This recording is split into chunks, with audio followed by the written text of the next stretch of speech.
Hi viewers, welcome back to my channel Govita designers. ಯಾರೆಲ್ಲ ನನ್ನ channel subscribe ಮಾಡ್ಕೊಳ್ದೆ ನೋಡ್ತಾ ಇದ್ದೀರಾ, ದಯವಿಟ್ಟು ಸಬ್ಸ್ಕ್ರೈಬ್ ಮಾಡ್ಕೊಂಡು ನೋಡಿ.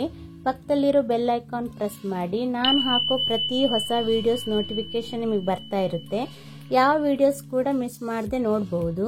ಹಾಗೆ ಲೈಕ್, ಕಮೆಂಟ್, ಶೇರ್ ಮಾಡಿ ಫ್ರೆಂಡ್ಸ್. Thank you. ನಮಸ್ಕಾರ ಫ್ರೆಂಡ್ಸ್. ಇವತ್ತು ನಾನು ನಿಮಗೆ ಸೆವರನ್ ಸ್ಟಿಚ್ಚನ್ನು ಹೇಳ್ಕೊಡ್ತಾ ಇದ್ದೀನಿ ಆರಿ ಕ್ಲಾಸಲ್ಲಿ. ಇದು ಈ ಥರ 2 ಲೈನ್ ಹಾಕ್ಕೊಂಡು ಮಾರ್ಕ್ ಮಾಡಿದ್ದೀನಲ್ಲ ಟ್ರಯಾಂಗಲ್ ಶೇಪಲ್ಲಿ, ಆ ಥರ ಮಾರ್ಕ್ ಮಾಡ್ಕೊಳ್ಳಿ. ನೋಡಿ, ದಾರನ ಫಸ್ಟ್ ತಗೊಳ್ಳುವಾಗ ಯಾವಾಗಲೂ ಹಿಂದ್ಗಡೆ ಒಂದು ಬ್ಯಾಕ್ ಸ್ಟಿಚ್ ಹಾಕೋಬೇಕು, ಲಾಕ್ ಸ್ಟಿಚ್ ಅಂತ. ಆವಾಗ ಸೇಫ್ ಆಗಿರುತ್ತೆ. ನಿಮಗೆ ಲಾಸ್ಟ್ ಹೆರಿಗೆ ಬೋನ್ ಹೇಳ್ಕೊಟ್ನಲ್ಲ, ಅದೇ ಥರ ಇರುತ್ತೆ. ಸ್ವಲ್ಪ ಚೇಂಜಸ್ ನೋಡಿ. ಆ ಥರ ಲಾಂಗ್ ಚೈನ್ ತಗೊಂಡು ಪಕ್ಕದಲ್ಲೇ ಒಂದು ಸಣ್ಣ ಚೈನ್ ತಗೋಬೇಕು. ಮತ್ತು ಆ ಕಡೆ ಒಂದು ಚೈನ್ ತಗೊಂಡು ಎಳ್ಕೊಬೇಕು ಈ ಕಡೆ. ನಾನು ನಿಮಗೆ ಹೆರಿಗೆ ಬೋನಲ್ಲಿ ಆ ಕಡೆ ಲಾಂಗ್ ಚೈನ್ ತಗೊಂಡು ಪಕ್ಕಕ್ಕೆ ಒಂದು ಲಾಕ್ ಚೈನ್ ಹಾಕ್ಕೊಳ್ಳಿ ಅಂತ ಹೇಳಿದ್ದೆ ಅಲ್ವಾ. ಈ ಡಿಸೈನಿಗೆ ನೀವು ಲಾಕ್ ಚೈನ್ ಹಾಕ್ಕೊಳ್ಳೋ ಅಗತ್ಯ ಇಲ್ಲ, ಅದನ್ನು ಹಾಗೆ ಎಳ್ಕೊಳ್ಳಿಕ್ಕಷ್ಟೆ. ನೋಡಿ, ಪಕ್ಕದಲ್ಲೇ ಒಂದು ಚೈನ್ ಹಾಕಿಬಿಟ್ಟು ಅದನ್ನು ಎಳಿಬೇಕು ಈ ಥರ. ನೋಡಿ, ತೋರಿಸ್ತೀನಿ. ಅಲ್ಲಿ ಲಾಕ್ ಮಾಡಿ ಈ ಥರ ಎಳಿಬೇಕು, ಓಕೆನಾ. ಬಟನ್ ಹೋಲ್ ಸ್ಟಿಚ್ ಥರ ಈ ಥರ ನೋಡಿ. ಅಲ್ಲಿ ಆ ಕಡೆ ಒಂದು ಚೈನ್ ಹಾಕ್ಬಿಟ್ಟು ಈ ಕಡೆ ಎಳ್ಕೊಬೇಕು. ಎಳ್ಕೊಂಡು ಮಧ್ಯದಲ್ಲಿ ಒಂದು ಸಣ್ಣ ಚೈನ್ ಹಾಕಬೇಕು, ಲಾಕ್ ಚೈನು. ಆ ಕಡೆ ಈ ಕಡೆ ಚೈನ್ ಹಾಕುವಾಗ ನೀವು ಅದಕ್ಕೆ ಲಾಕ್ ಚೈನ್ ಹಾಕೋ ಅಗತ್ಯ ಇಲ್ಲ, ವಾಪಸ್ ಎಳಿಬೇಕು. ನೋಡಿ, ಇನ್ನೊಂದು ಸತಿ ಕರೆಕ್ಟಾಗಿ ಅಬ್ಸರ್ವ್ ಮಾಡಿ. ನೋಡಿ, ಆ ಕಡೆ ಲಾಂಗ್ ಚೈನ್ ತಗೊಂಡು ಪಕ್ಕದಲ್ಲೇ ಎಷ್ಟು ಉದ್ದ ಬೇಕು ಅಷ್ಟು ಉದ್ದಕ್ಕೆ ತಗೋಬೋದು ನೀವು. ನಾನು ಸ್ವಲ್ಪ ಸಣ್ಣದಾಗೆ ತಗೊಳ್ತಾ ಇದ್ದೀನಿ. ನೋಡಿ, ಈ ಕಡೆ ಒಂದು ಚೈನು ಎಳಿಬೇಕು ಈ ಕಡೆ. ಆಮೇಲೆ ಮಧ್ಯದಲ್ಲಿ ಒಂದು ಸಣ್ಣ ಲಾಕ್ ಚೈನು. ಆ ಕಡೆ ನಿಮಗೆ ಹೆರಿನ್ ಬೋನಲ್ಲಿ ಹೇಗೆ ಹೇಳಿದ್ದೆ ಹೇಳಿ, ಆ ಕಡೆ ಈ ಕಡೆ ಚೈನ್ ತಗೊಂಡು ಪಕ್ಕದಲ್ಲೇ ಲಾಕ್ ಚೈನ್ ಹಾಕ್ಕೊಳ್ಳಿ ಅಂತ ಅಲ್ವಾ. ಇದಕ್ಕೆ ಲಾಕ್ ಚೈನ್ ಹಾಕಬಾರ್ದು. ನೋಡಿ, ಪಕ್ಕದಲ್ಲಿ ಒಂದು ಚೈನ್ ಹಾಕಿ ಈ ಕಡೆ ಎಳ್ಕೋಬೇಕು. ಆಮೇಲೆ ಈ ಕಡೆ ಒಂದು ಚೈನ್ ಹಾಕಿ ಮತ್ತೆ ಪುನಃ ಈ ಕಡೆ ಎಳ್ಕೊಬೇಕು. ಆಮೇಲೆ ಮಧ್ಯದಲ್ಲಿ ಒಂದು ಸಣ್ಣದು ಲಾಕ್ ಚೈನು. ಇದೇ ಥರ ಫುಲ್ ಲೈನ್ ಹಾಕ್ಕೊಳ್ತಾ ಬರಬೇಕು ನೀವು. ಇದಕ್ಕೆ ಸೆವರನ್ ಸ್ಟಿಚ್ ಅಂತ ಹೇಳ್ತಾರೆ. ಓಕೆ, ಈ ಹೆರಿಂಗ್ ಬೋನ್ ಸ್ಟಿಚ್ಚು ಇದು ಸೇಮ್ ಇರುತ್ತೆ, ಸ್ವಲ್ಪನೇ ವ್ಯತ್ಯಾಸ. ಅಂತ ಏನು ವ್ಯತ್ಯಾಸ ಇಲ್ಲ, ಸ್ವಲ್ಪನೇ ವ್ಯತ್ಯಾಸ ಅಷ್ಟೇ. ನೋಡೋದಕ್ಕೆ ಸೇಮೇ. ಇದಕ್ಕೆ ಸೆವರನ್ ಸ್ಟಿಚ್ ಇದೇ ಥರ ನೋಡಿ. ಆ ಥರ ಲಾಂಗ್ ಚೈನ್ ಹಾಕ್ಬಿಟ್ಟು ಹೆರಿಗೆ ಬೋನ್ ಕಲಿತ್ರೆ ಇದು ಈಸಿ ಇರುತ್ತೆ ನಿಮಗೆ, ಇದು ಕಷ್ಟ ಅನಿಸಲ್ಲ. ಹೆರಿಗೆ ಬೋನು ಮತ್ತು ಇದು ಸೇಮ್ ಇರುತ್ತೆ. ಅದೇ ಹೇಳ್ನಲ್ಲ, ಸ್ವಲ್ಪನೇ ಆ ಜಾಗದಲ್ಲಿ ಎಳ್ಕೊಬೇಕು, ಈ ಥರ ಎಳ್ಕೊಬೇಕು. ಅದು ಎಳೆದು ಮಧ್ಯದಲ್ಲಿ ಲಾಕ್ ಆಗಬೇಕು. ಆ ಕಡೆ ಈ ಕಡೆ ಚೈನು ಮಧ್ಯದಲ್ಲಿ ಲಾಕ್ ಆಗಬೇಕು. ಆಮೇಲೆ ಅಲ್ಲೇ ಒಂದು ಸಣ್ಣ ಚೈನ್ ಹಾಕಿ ಪುನಃ ಆಪೋಸಿಟ್ ಡೈರೆಕ್ಷನ್ನಿಗೆ ತಗೋಬೇಕು.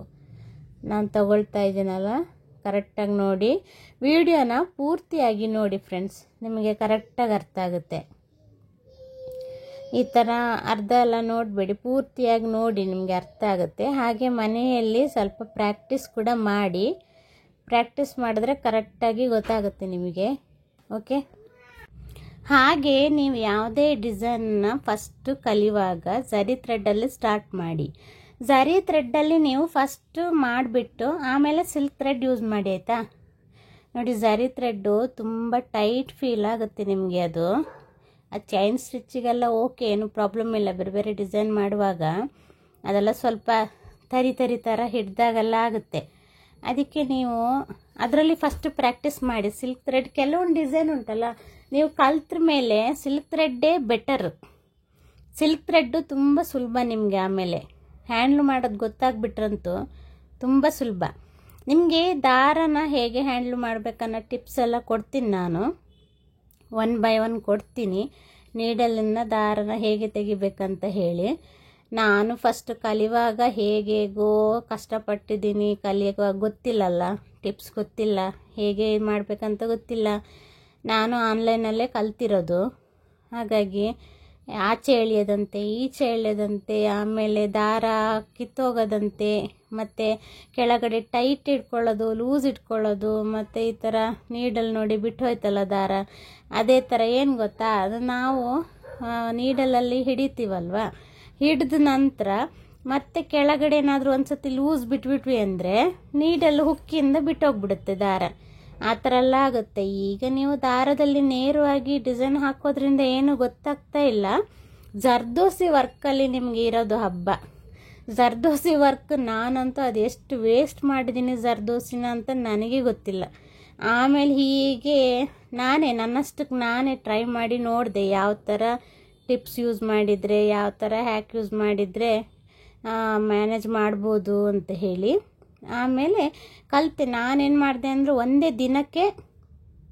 ದಿನಕ್ಕೆ ಕಲೀಲಿಲ್ಲ, ಅಂದರೆ ಒಂದೇ ವರ್ಕನ್ನ ನಾನು ಕಲಿಯೋವರೆಗೂ ಬಿಡಲೇಬಾರ್ದಂತ ಕಲಿತಾ ಕೂತ್ಕೊಂಡೆ. ಆಮೇಲೆ ಬಂದಮೇಲೆ ನೆಕ್ಸ್ಟ್ ಸ್ಟಾರ್ಟ್ ಮಾಡಿದ್ದು ನಾನು ಬೇರೆ ಡಿಸೈನು.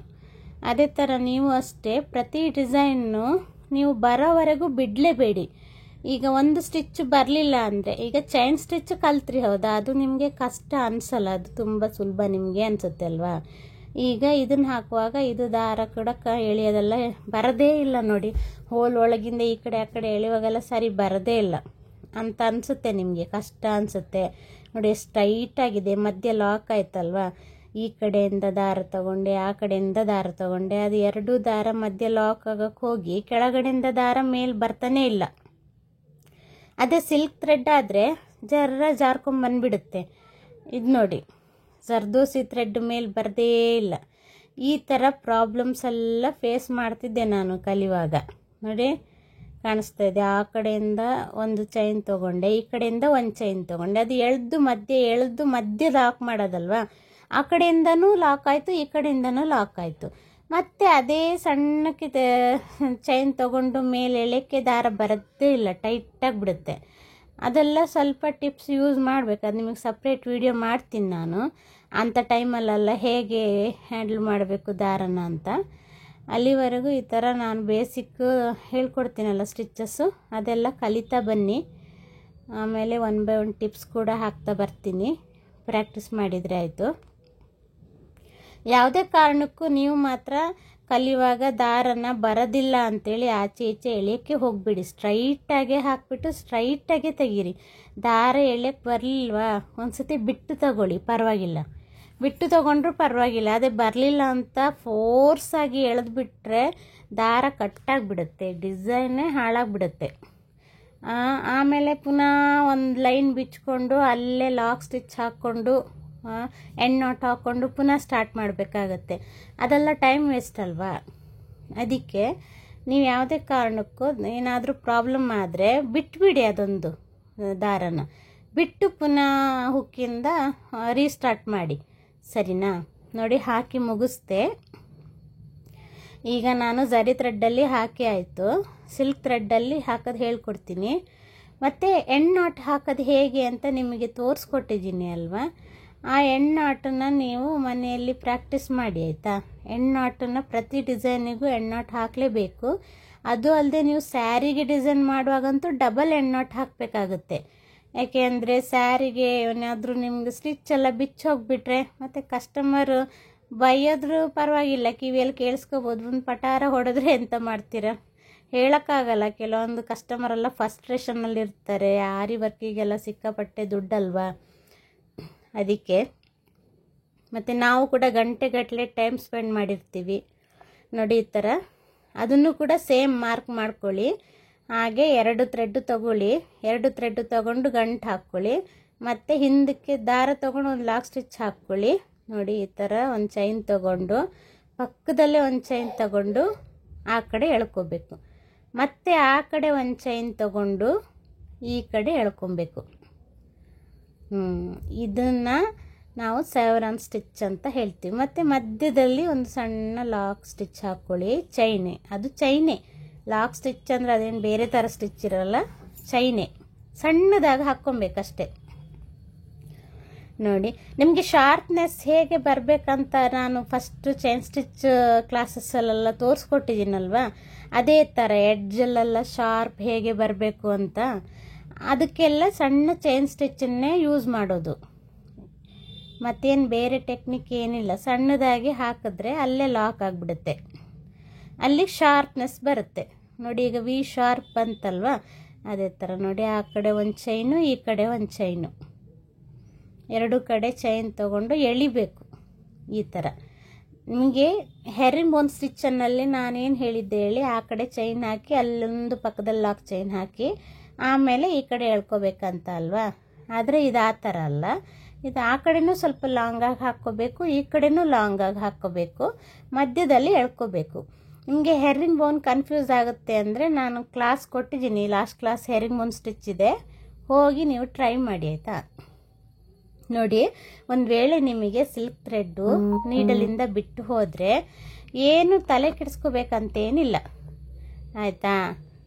ಈ ಥರ ನೀವು ಆ ಕಡೆ ಮತ್ತೆ ಒಂದು ಲೈನ್ ಬಿಟ್ಕೊಂಡು ಪುನಃ ದಾರನ ನೀಡಲಲ್ಲಿ ತಗೊಳ್ಳಿ. ಮತ್ತು ಬರಲಿಲ್ಲ ಅಥವಾ ಹೋಯ್ತಂತ ದಾರನ ಮಾತ್ರ ಬೇಕಾಬಿಟ್ಟು ಎಳೆಯೋಕ್ಕೆ ಹೋಗಬೇಡಿ. ಅದು ಸಿಲ್ಕ್ ಥ್ರೆಡ್ ಅಂತೂ ತುಂಬ ಡೆಲಿಕೇಟು, ಅದು ಹಿಂಗೆ ಎಳ್ಕೊಂಬಿಡುತ್ತೆ, ದಾರ ಎಲ್ಲ ಬಿಟ್ಕೊಂಬಿಡುತ್ತೆ, ಅದು ಡಿಸೈನ್ನೇ ಹೊಗೆ ಹಾಕ್ಕೊಂಬಿಡುತ್ತೆ. ಅದಕ್ಕೆ ತುಂಬ ಜಾಗ್ರತೆಯಿಂದ ಹ್ಯಾಂಡ್ಲ್ ಮಾಡಿ. ಒಂದು ವೇಳೆ ನಿಮ್ಗೇನಾದ್ರು ಪ್ರಾಬ್ಲಮ್ ಆಗ್ತಿದೆ ಆ ಜಾಗದಲ್ಲಿ ಅಂದರೆ ಬಿಟ್ಬಿಡಿ ಆ ಲೈನನ್ನು, ಮತ್ತೆ ವಾಪಸ್ ತೊಗೊಂಬಿಟ್ಟು ಮತ್ತೆ ರೀಸ್ಟಾರ್ಟ್ ಮಾಡಿ ಆಯಿತಾ. ಒಂದು ವೇಳೆ ದಾರ ಕಟ್ಟಾಯಿತು ಅಂದರೆ ನೀವೇನು ಮಾಡಬೇಕು ಗೊತ್ತಾ, ದಾರ ಕಟ್ಟಾದರೆ ಒಂದು ಲೈನ್ ಬಿಚ್ಕೊಳ್ಳಿ, ಒಂದು ಲೈನ್ ಬಿಚ್ಕೊಂಬಿಟ್ಟು ಅದನ್ನು ಪುನಃ ಸ್ಟಾರ್ಟ್ ಮಾಡಿ. ಅಲ್ಲಿ ಲಾಕ್ ಹಾಕ್ಕೊಂಡು ಒಂದು ಲೈನ್ ಬಿಚ್ಕೊಂಡು ಅಲ್ಲಿ ಎಣ್ಣಾಟ್ ಹಾಕ್ಕೊಂಬಿಡಿ, ಎಣ್ಣಾಟ್ ಹಾಕ್ಕೊಂಡು ಪುನಃ ರೀಸ್ಟಾರ್ಟ್ ಮಾಡಿ ಅಲ್ಲಿ, ಸರಿನಾ. ರೀಸ್ಟಾರ್ಟ್ ಮಾಡಿ, ಆ ಥರ ಮಾಡಿ, ಆ ಥರ ಮ್ಯಾನೇಜ್ ಮಾಡ್ಬೋದು, ಏನು ತೊಂದರೆ ಇಲ್ಲ, ಏನು ಕಾಣಿಸೋದಿಲ್ಲ. ಅಲ್ಲಿ ನಮ್ಮದು ಡಿಸೈನ್ ಮಧ್ಯದಲ್ಲಿ ಕಟ್ಟಾಯಿತು, ಅಲ್ಲಿ ನಾಟ್ ಹಾಕಿ ಪುನಃ ಸ್ಟಾರ್ಟ್ ಮಾಡಿದ್ದೀವಿ ಅಂತ. ನಾಟ್ ನಿಮಗೆ ಹೇಗೆ ಫಿನಿಶಿಂಗ್ ಸಮೇತ ಹಾಕೋದು ಅಂತ ನಾನು ತೋರಿಸ್ಕೊಟ್ಟಿದ್ದೀನಿ, ಆ ವಿಡಿಯೋನ ಚೆಕ್ ಮಾಡ್ಕೊಳ್ಳಿ.